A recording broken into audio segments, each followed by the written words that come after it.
Hello friends, welcome to Dreamweaver Crocheting with Love. In today's tutorial, I am going to teach you a stitch called basket weave stitch. Now looking at this stitch, it might seem that it's very complicated, but it's very simple and easy to do. Basically using front post and back post double crochet stitches. So let's begin the tutorial. I have already done the first row of double crochets. Now while working the stitch, one thing that should be kept in mind is that the stitch is a multiple of 4. So the number of double crochets that you will be doing for the first row should be a multiple of 4. Here I have done 20 double crochets. So now for the second row, chain 1 and turn your work. And starting from the first stitch, you will be working one front post into the next 4 stitches.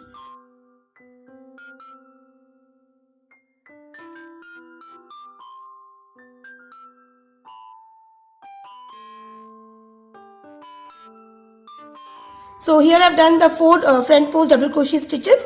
Now into the next 4 stitches, I will be doing 4 back post stitches. That is 1 back post per stitch.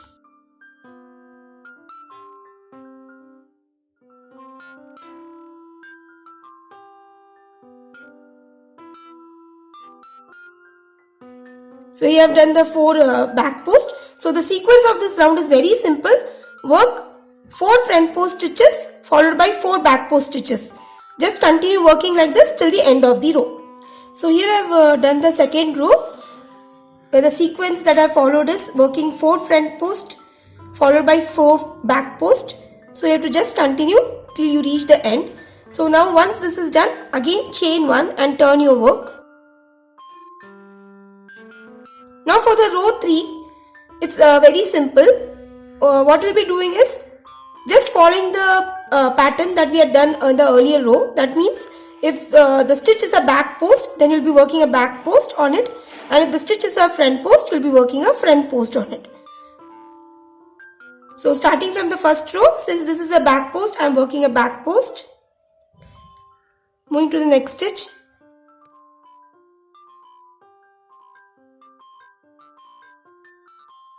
So in total, I'll be working 4 back post stitches.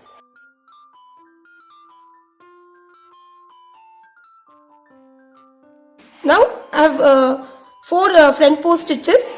So on top of each of the stitches, I'll be working a front post.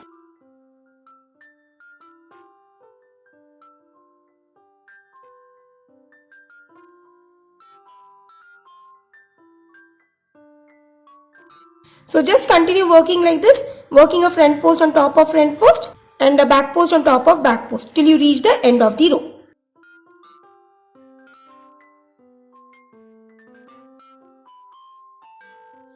So here I have done with my third row. Now this stitch is basically a repeat of 3 rows, but after every third row is done, you need to swap the pattern. By that I mean you have to chain 1 and turn your work. On top of the front post, we'll be working a back post, and on top of the back post, we'll be working a front post. Since the first 4 stitches are a front post, so we'll be working a back post.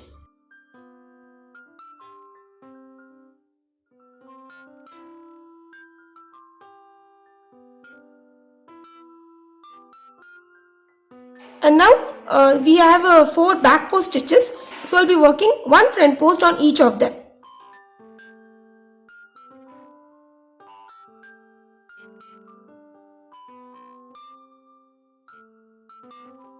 So you have to just repeat working like this, just working a front post on top of a back post and a back post on top of a front post till the end of the row.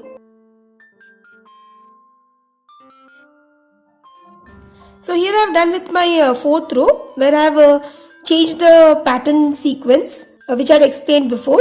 Now for the row 5 and row 6, it's very simple. You have to just follow the sequence of the previous row. That is, if it is a front post, work a front post. If it is a back post, work a back post on top of it. Now since the first 4 stitches are front post, we'll be working a front post.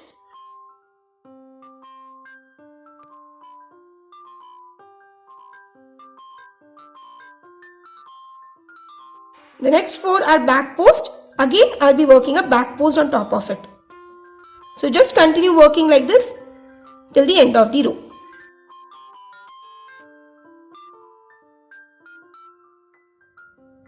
So here I have done with my 5th row. Now in order to do the 6th row, chain 1 and turn your work, and on top of the back post you will be working a back post, and on top of the front post you will be working a front post. So the 6th row is basically a repeat of row 5.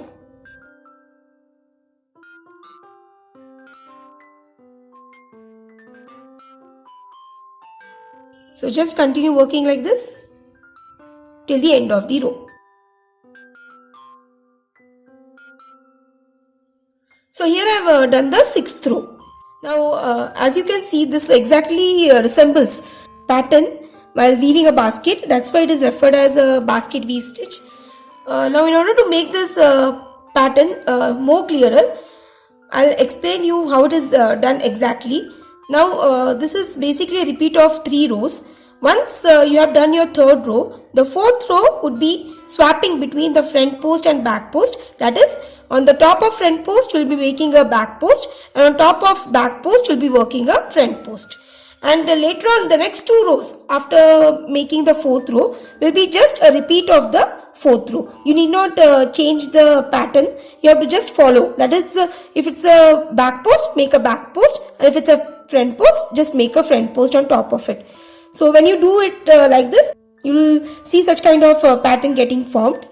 So such type of stitches can be used to make various crochet works like baby cardigans, baby pants, or beanies, and many more. So I think this tutorial was really very useful for you. If you have any queries, please let me know through comments.